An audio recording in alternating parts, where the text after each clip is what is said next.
Good morning, my beautiful friends. Welcome back to my channel. I hope you're all having a really great day today. I apologize for this goofy camera angle. I'm in my work car and it's just a different layout. So here we are. I am currently on my way to Roswell Park Cancer Institute, which is the cancer hospital I go to where my oncologist is. So I see my oncologist annually now. If you are new to my channel, welcome, first of all. I was diagnosed with stage 2B invasive ductal carcinoma. It had spread, so basically breast cancer. I had 2 tumors in my right breast and it spread to my lymph nodes. And I went through every treatment they could throw at me, including a double mastectomy and 6 surgeries total. It's beginning of March right now. It will be 7 years in May that I was diagnosed, which is like, I can't even fathom that because it still feels like it was yesterday, but it doesn't, because we've accomplished so much in this time frame. Like, things that I was told would never happen have happened, and it's just an incredible feeling.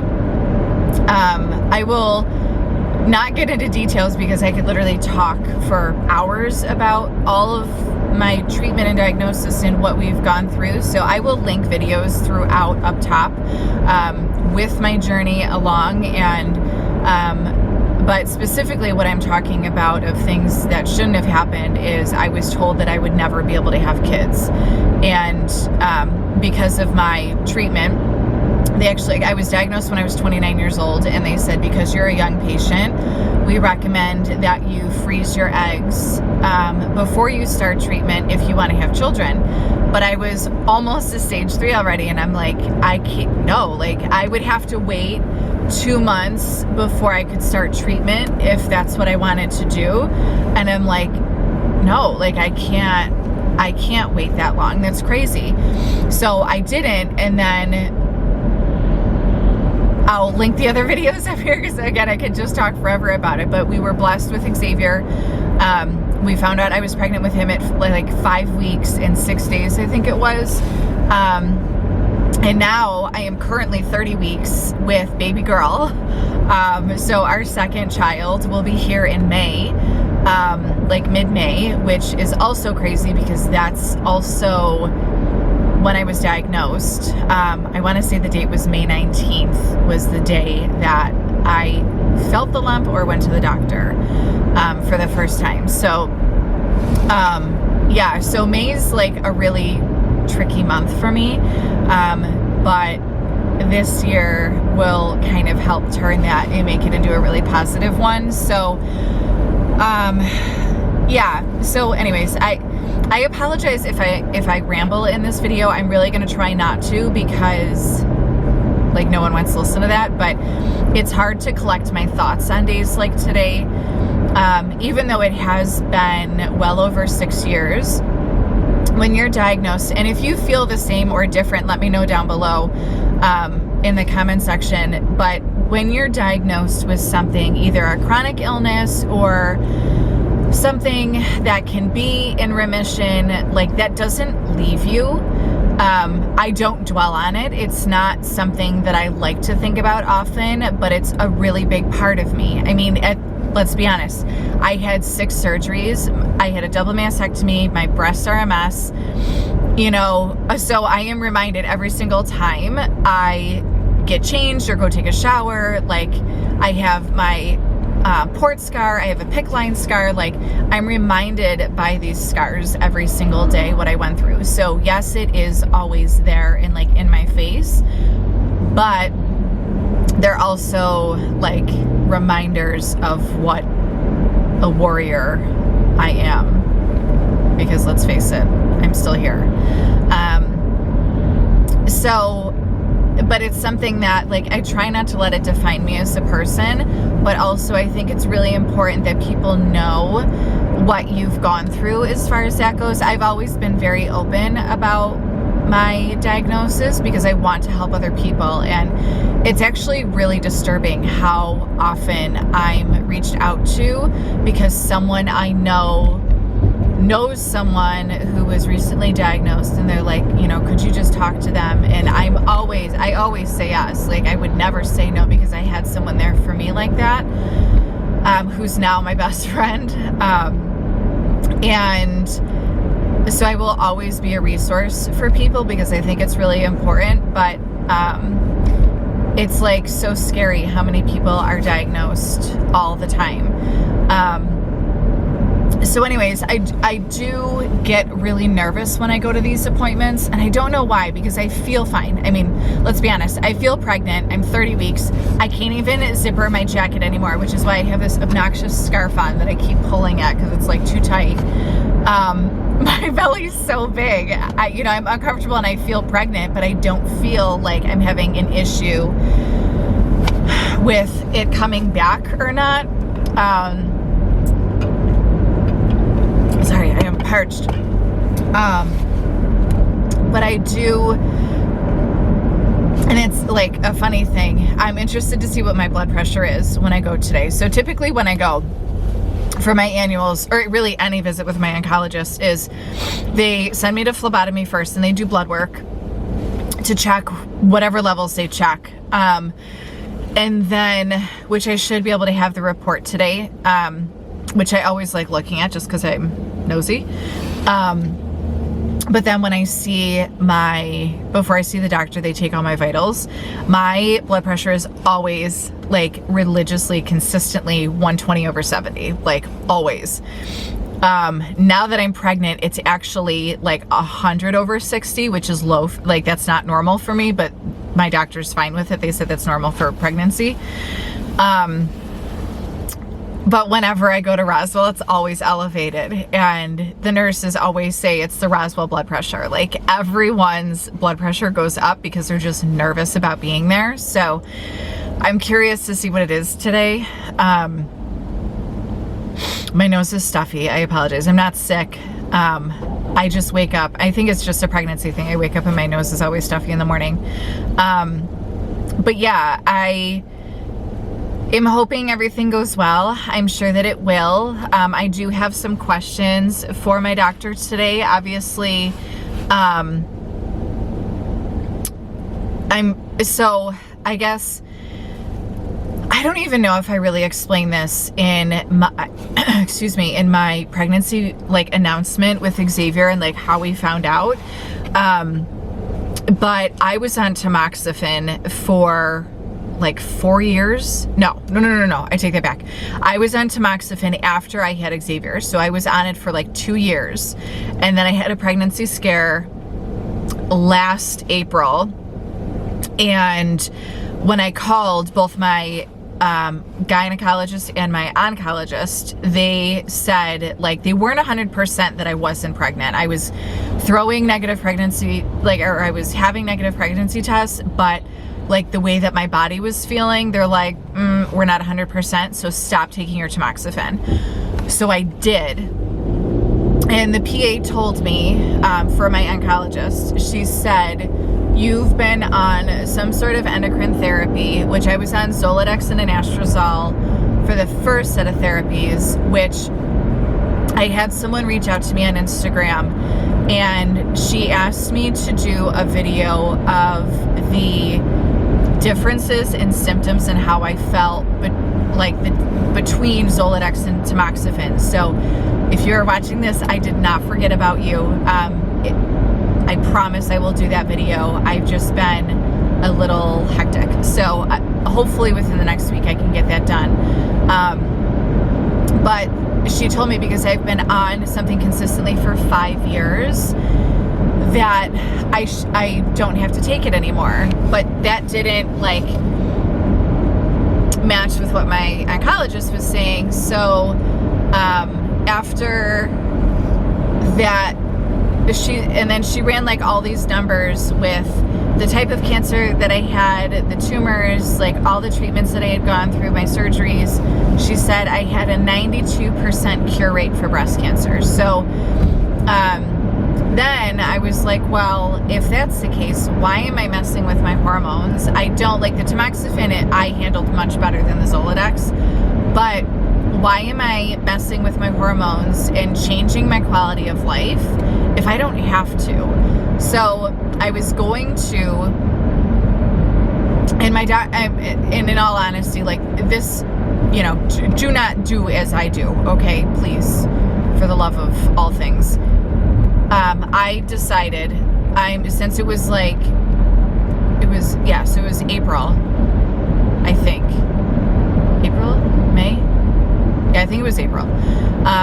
I was like, you know what? I'm gonna stop taking I'm gonna continue to not take the tamoxifen. It turned out I wasn't pregnant in April. It was just my hormones were all wacky, which is, I wound up getting my period like 2 weeks later. But I decided I'm gonna not take tamoxifen for the rest of the year and see how my body feels. And if it's not that big of a difference, because my hormones, mind you, have been altered and shifted. I was on birth control for years and years and years and years, which probably did not help with my diagnosis and me getting cancer because it was hormone driven. So for me, I was like, you know what? I'm just gonna see how I feel because my hormones have been altered for so long. I need to see what I feel like normal. So, and then in January or in the new year, when I see him, I'll have that discussion and see what his thoughts are. Now, again, I am not condoning this behavior. I am not saying that you should just pull yourself off your medicine that your doctor's telling you to take. But in reality, with us then getting pregnant, which we were not trying, if I was on tamoxifen while that happened, it is toxic to a fetus. So like literally all the stars aligned, and it was not intentional. Like we were preventing because I had been on treatment for so long and we knew the consequences of it. And again, I'll link that video up here.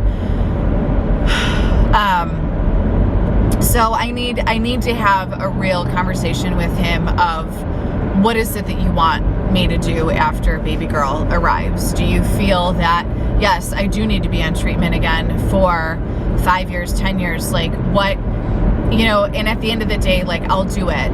The other thing that was brought up to me quite a few years ago, because I'm HER2 positive, so my hormones feed the type of cancer that I had, the Zoladex put me in medical menopause. And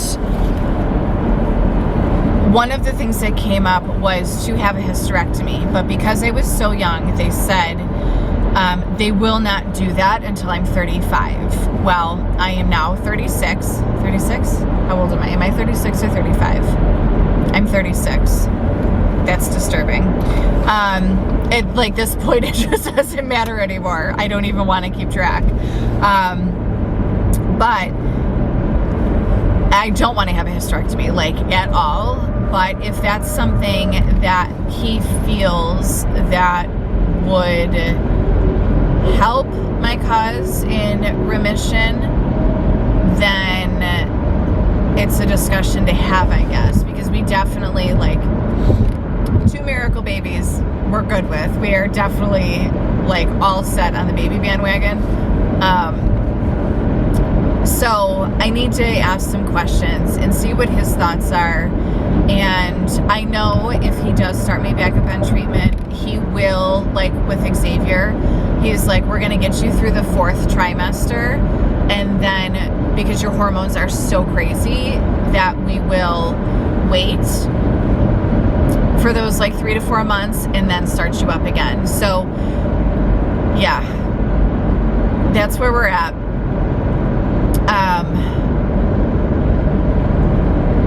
Yeah, and I also want to ask him too about having, I don't think he can do a mammogram because I have implants in, and like you literally can't move my chest because I have no actual breast tissue.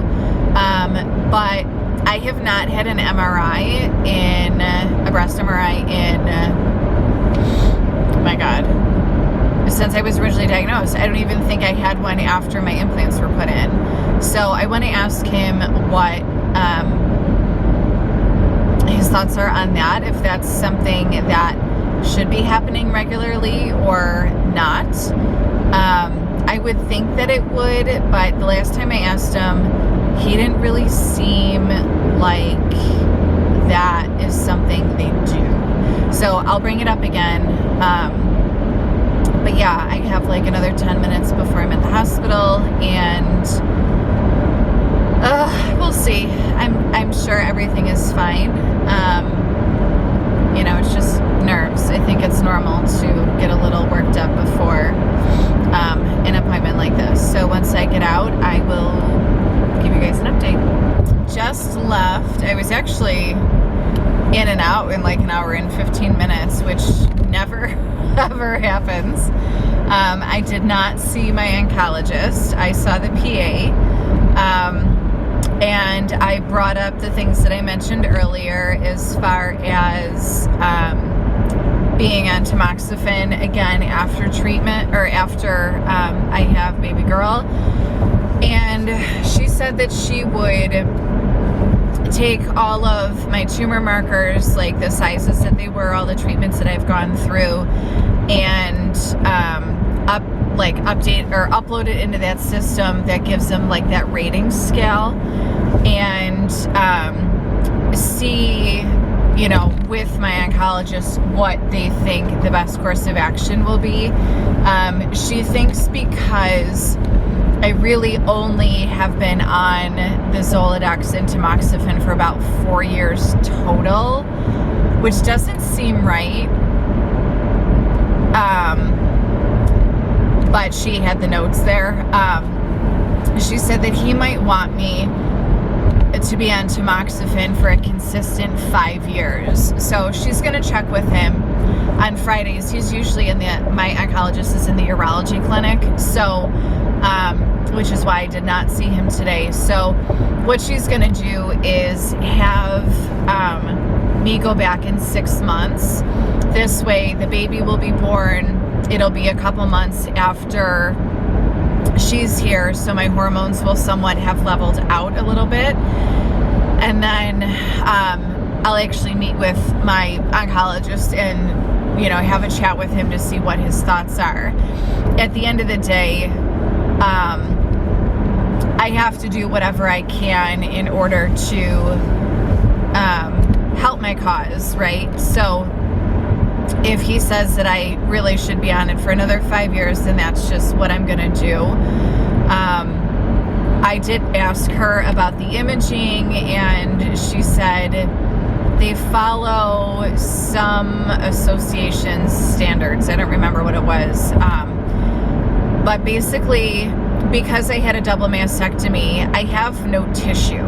So there's nothing for them to get an image of because it's just an implant. She said other practitioners will stray from those guidelines and do additional imaging, but the problem is they throw false positives, and then you go through all of this other imaging, all of this other stress, all of this other nonsense, really for nothing, because it's not right. So she says we don't do that. She goes, if you're really that anxious about it and like absolutely have to have it done, then, you know, she'll talk to the doctor about it. But she goes, we don't do it. She goes, we do blood work where not even a lot of oncologists do that because it's not within the standards. But for people that don't see their primary doctor regularly, that will give them access to see if they have acquired or, you know, had the onset of diabetes or kidney disease or something like that, that they can then like treat. She goes, but it's not even really something that anyone else does. So then I brought up, well, if we're not doing imaging, how do we know? Like, obviously there's no tissue in my breast, but how do we know that it's not in my lymph nodes or bones or something else? And her response made a whole lot of sense. And because I told her, I said, my concern is that besides having an inverted nipple, I had no symptoms. Like, I felt fine. I really had nothing. I would have never known, honestly. And she said at that point, if it is in a different body part, if it's in your bones, brain, other, like anywhere else, she goes, it's then stage 4, right? So, because I've already had it, so now it has metastasized elsewhere. And she goes, at that point, whether you're symptomatic or asymptomatic, it's really probably never going away. So it doesn't matter. How did she say it? I don't want to phrase it like to have her sound like insensitive, but basically at that point, like, you're already a stage 4, like they're just going to do whatever they can do, which makes a lot of sense. Like I didn't even think that it would just become, I mean, it's obviously metastatic at that point. So that all made sense, and I'm totally fine with that. I get it. And I'll still see them. Well, this time 6 months just because of the baby, but then I'll see them every year following. So, yeah, I feel better. My blood pressure was 108/63,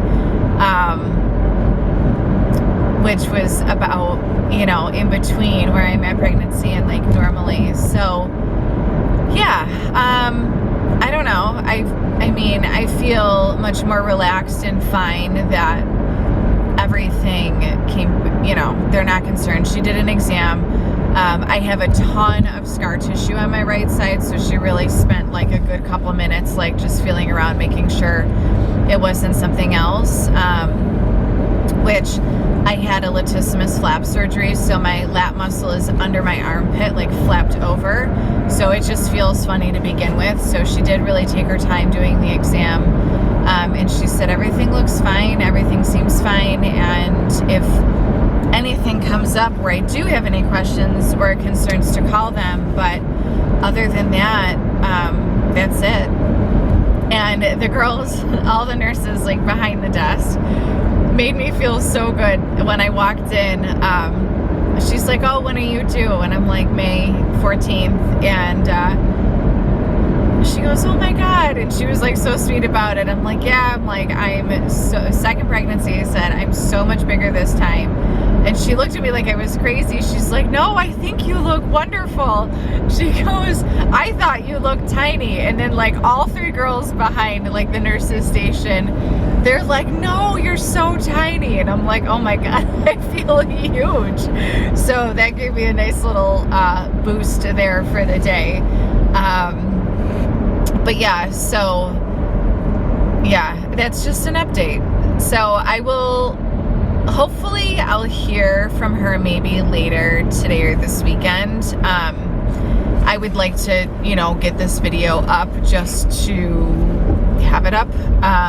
So if I don't have a response in the video, check in the description box and I will update it once I actually hear from my doctor, if I do before my 6-month appointment. So yeah, I hope you guys enjoyed this really just rambling video of an update.